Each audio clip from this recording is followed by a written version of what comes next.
আমি আপনাদের কথা দিয়ে যাচ্ছি, সামনে 2026 আসছে, এই ধরনের ধর্মনিরপেক্ষ একটা সরকার দিয়ে করে দেখান, 5 বছরের সময় দেন। আমি আপনাদের কথা দিচ্ছি, এই ধরনের সাম্প্রদায়িক কথাবার্তা যে বলবে, জেলের বাইরে তার ডাকাত দেখতে পাবেন না আপনারা। তবে একটা কথা বলে যাচ্ছি, শুধু কোরআন শরীফকে অবমাননা করেছে বলে নওশাদ সিদ্দিকের কথা বলছে নয়, আমি আপনাদের কথা দিয়ে যাচ্ছি, আমার নজরে যদি কোনো সময় গীতাকে কেউ অপমান করে, বাইবেলকে কেউ অপমান করে, দেবদেবীকে কেউ অপমান করে, আল্লাহ রসুলকে যদি কেউ অপমান করে, হিন্দু ধর্মকে নিয়ে যদি কেউ কুৎসিত মন্তব্য করে, মুসলিম ধর্মকে নিয়ে যদি কেউ কুৎসিত মন্তব্য করে, যে কোনো ধর্মকে নিয়েই যদি কেউ কুৎসিত মন্তব্য করে, আপনাদের এখানে আমি কথা দিয়ে যাচ্ছি, আমি তার বিরুদ্ধে লড়াই সংগ্রাম জারি রাখবো গণতান্ত্রিক প্রক্রিয়ায়, এবং তাদের প্রত্যেকের বিরুদ্ধে আমি আইনি লড়াই করব, একটাকেও ছাড় দেব না। অনেক হয়েছে। হরিণঘাটার আগে বিধায়ক কোরআন শরীফকে নিয়ে বাজে মন্তব্য করেছে, শুধু কোরআন শরীফকে আঘাত দিয়েছে, ধর্মীয়ভাবে মুসলিম সমাজের বুকে আঘাত লাগবেই, এটা স্বাভাবিক। সাথে সাথে একজন ভারতীয় হিসাবেও সংবিধানের 25 নম্বর ধারাকে সরাসরি আক্রমণ করেছে, এটাও আমার বুকে লাগবে। আমরা জানি আপনি যখন কাজটা ছিল পুলিশের, সুমোটো মামলা করবে, পুলিশের পক্ষ থেকে, মমতা ব্যানার্জির পক্ষ থেকে মামলা করে ওই অসীম বাবুকে জেলের মধ্যে রাখা দরকার ছিল, সে মামলা করেনি। আমি 2 দিন অপেক্ষা করছিলাম, যখন দেখলাম কেউ সরকার মামলা করেনি, আমি নিজে মামলা করলাম। আজকে ডেটে প্রায় 200-র অধিক মামলা হয়ে গিয়েছে, অভিযোগ জমা পড়েছে অসীম বিশ্বাসের নামে বিরুদ্ধে। এখন পর্যন্ত কি অসীম বিশ্বাসকে গ্রেফতার করেছে? কেন করেনি? গ্রেফতার করার দায়িত্ব কার বলুন? সরকারের। আপনার আমার কিন্তু গ্রেফতার করার দায়িত্ব নয়, আপনি আমি কেউ গ্রেফতার করতে যাব না। আইন শৃঙ্খলা তাহলে তলনিতে চলে যাবে। কেউ যদি এই ধরনের অবাঞ্ছিত মন্তব্য করে, যেই মন্তব্য সরাসরি একটা ধর্মের মানুষকে আঘাত লাগবে, যেই মন্তব্যের দ্বারা এলাকায় সাম্প্রদায়িক সম্প্রীতি বিনষ্ট হতে পারে, যেই মন্তব্যের দ্বারাই দুটো গোষ্ঠীর মধ্যে হিংসা ছড়িয়ে যেতে পারে, যেই মন্তব্য দ্বারা এলাকায় বিশৃঙ্খলা হতে পারে, যে মন্তব্যের দ্বারা এলাকার শান্তি বিনষ্ট হতে পারে, এই ধরনের মন্তব্য সমাজ বিরোধী, সংবিধান বিরোধী, আইন বিরোধী। সেই জন্য আমি সেই কোর্ট করে আমি আইনের দ্বারস্থ হয়েছি, প্রশাসনকে জমা দিয়েছি, মমতা ব্যানার্জিকে জানিয়েছি, পুলিশ মন্ত্রীকে জানিয়েছি, কিন্তু এখনো ব্যবস্থা গ্রহণ করেনি। কেন গ্রহণ করেনি? এর জবাব আমাদেরকে নিতে হবে তো নাকি? কিভাবে নেবেন? এর জবাব নেওয়ার জায়গাটা হচ্ছে ভোট। আজকে আপনার ভোট নিয়ে মমতা ব্যানার্জি পুলিশ মন্ত্রী হলো, আর আপনার ধর্মগ্রন্থকে গালিগালাজ করলো, মমতা ব্যানার্জি ব্যবস্থা গ্রহণ করলো না। এবার নিজের বুকে হাত দিয়ে বলুন, ভোটটা ঠিক জায়গায় দেওয়া হয়েছিল না ভুল জায়গায় দিয়েছিলেন? হ্যাঁ, যারা মুফতি সাহেব, আমি তো মুফতি সাহেব নই, যারা মুফতি সাহেব কথায় কথায় ফতোয়া দেয়, সেকুলার নাকি ফতোয়া অনেক মুফতি সাহেব দিয়ে ফেলেছে, সেকুলার নাকি বলা যাবে না, সেই মুফতি সাহেবকে অন্তত জিজ্ঞাসা করুন। 2021 সালের ভোট নিয়ে মমতা ব্যানার্জি ক্ষমতায় এসেছিল, ক্ষমতায় আসার পরে পশ্চিম বাংলাতে এই ধরনের কোরআন শরীফকে অবমাননামূলক কথা বলেছে, আঘাত দিয়েছে, সেই মমতা ব্যানার্জি এদের বিরুদ্ধে ব্যবস্থা গ্রহণ করছে না। মমতা ব্যানার্জি যেমন দায়ী, যারা যারা ভোট দিয়ে মমতা ব্যানার্জিকে মুখ্যমন্ত্রীর চেয়ারে বসিয়েছে, তারা কি কোনো অংশে কম দায়ী না বেশি দায়ী? এই ফতোয়াটা অন্তত মুফতি সাহেবের কাছ থেকে জেনে নিন। আমি ফতোয়া দেব না। জিজ্ঞাসা করুন আপনারা যে আপনারাও কতটা অপরাধী। আমি বলবো না, মুফতি সাহেবদের জিজ্ঞাসা করুন যে আপনারা কি অপরাধী না অপরাধী নয়।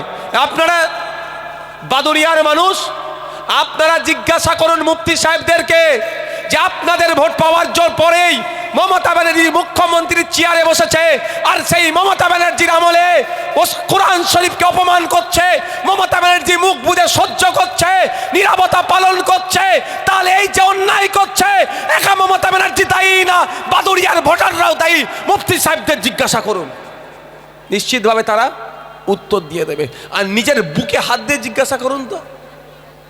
আচ্ছা, মমতা ব্যানার্জির জায়গাতে যদি সংযুক্ত মোর্চার সরকার তৈরি করতেন, সাহস ছিল বলা? এই মনে হয় সাহস ছিল? আমি আপনাদের কথা দিয়ে যাচ্ছি, সামনে 2026 আসছে, এই ধরনের ধর্মনিরপেক্ষ একটা সরকার দিয়ে করে দেখান, 5 বছরের সময় দেন। আমি আপনাদের কথা দিচ্ছি, এই ধরনের সাম্প্রদায়িক কথাবার্তা যে বলবে, জেলের বাইরে তার ডাকাত দেখতে পাবেন না আপনারা। তবে একটা কথা বলে যাচ্ছি, শুধু কোরআন শরীফকে অবমাননা করেছে বলে নওশাদ সিদ্দিকী কথা বলছে নয়, আমি আপনাদের কথা দিয়ে যাচ্ছি, আমার নজরে যদি কোনো সময় গীতাকে কেউ অপমান করে, বাইবেলকে কেউ অপমান করে, দেবদেবীকে কেউ অপমান করে, আল্লাহ রসুলকে যদি কেউ অপমান করে, হিন্দু ধর্মকে নিয়ে যদি কেউ কুৎসিত মন্তব্য করে, মুসলিম ধর্মকে নিয়ে যদি কেউ কুৎসিত মন্তব্য করে, যে কোনো ধর্মকে নিয়ে যদি কেউ কুৎসিত মন্তব্য করে, আপনাদের এখানে আমি কথা দিয়ে যাচ্ছি, আমি তার বিরুদ্ধে লড়াই সংগ্রাম জারি রাখবো গণতান্ত্রিক প্রক্রিয়ায়, এবং তাদের প্রত্যেকের বিরুদ্ধে আমি আইনি লড়াই করব। একটাকেও ছাড় দেব না। অনেক হয়েছে। ধর্ম নিয়ে আপনি সমালোচনা করতে পারেন, আপনার অধিকার আছে, সমালোচনা করার অধিকার আপনার আছে, কিন্তু আপনি সমালোচনার নামে বিদ্বেষ তৈরি করবেন, হিংসা তৈরি করবেন, অশান্তির আগুন লাগাবেন, এটা আমি মেনে নেব না। আইনি লড়াই চলবে। আচ্ছা, এতদিন এখন পর্যন্ত তৃণমূলের কোনো নেতা কথা বলেছে? হ্যাঁ, এই অন্যায় কথা বলেছে তো ওই লোক, ওর বিরুদ্ধে সেই বিজেপির দালালটা কি মামলা করতে হলো না? সেই বিজেপির দালালটাই তো এফআইআর অভিযোগ করলো। আর এটাও বলে রাখছি, ওরা কিছু করবে না। যাকে ওরা বিজেপির দালাল বলে, ওই বিজেপির বিধায়কের বিরুদ্ধে আগামী দিনে আমি কোর্টে যাব, মিলিয়ে নেবেন। তাপস বাবুরা কোর্টে যাবে, এটা মিলিয়ে নেবেন। কি তাপস বাবু বলেছেন তো, ওদের দেখতে পাবেন না, খাম চিহ্ন কোর্টে যাবে, দেখে নেবেন, মিলিয়ে নেবেন আপনারা। এবং এটাও বলে যাচ্ছি, অন্য কোনো ধর্ম নিয়ে যদি কথা বলেন সেটাও ছেড়ে কথা বলবো না।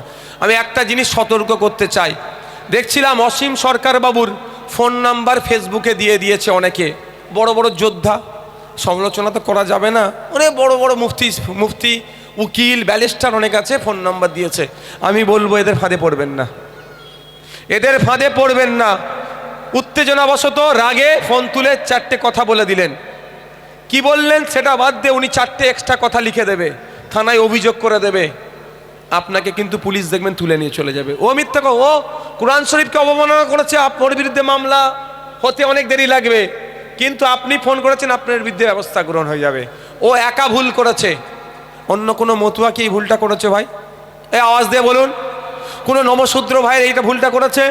কোনো হিন্দু ভাই ভুলটা করেছে? ভুলটা করেছে অসীম সরকার। আমাদের লড়াই সংগ্রাম গণতান্ত্রিক প্রক্রিয়ায় অসীম সরকারের বিরুদ্ধে থাকবে।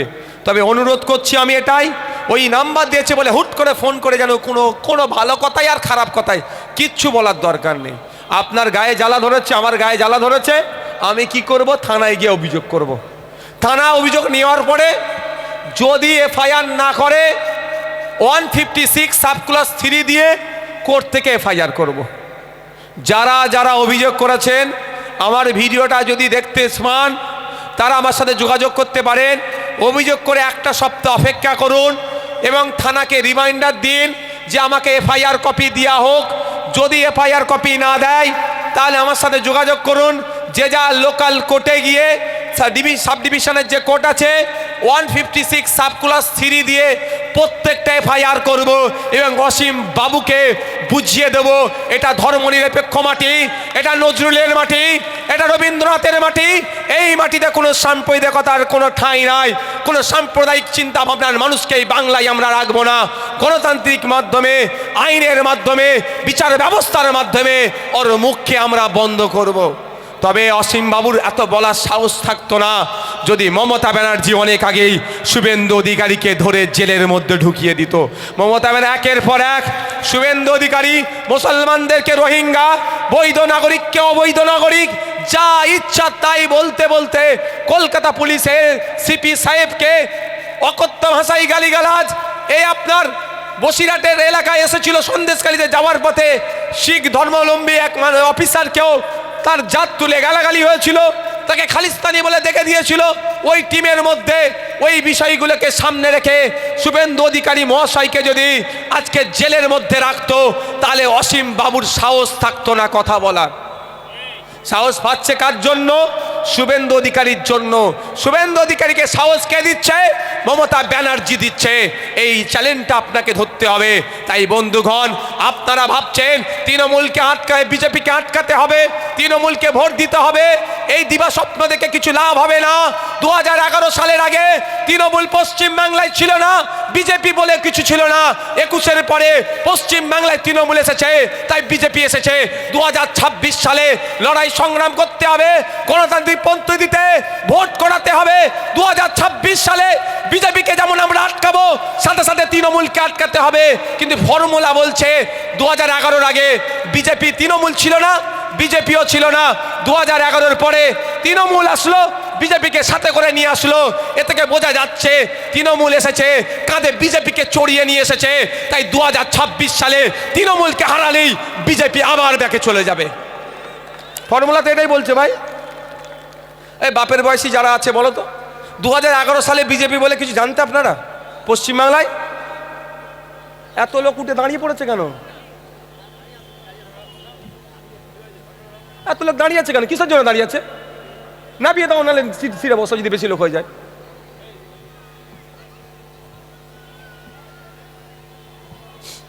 দু 2011 সালের আগে তৃণমূল ছিল না, বিজেপিরও নামগন্ধ ছিল না। 11 সালের পরে তৃণমূল আসলো, বিজেপির বারবন্ত বাড়লো।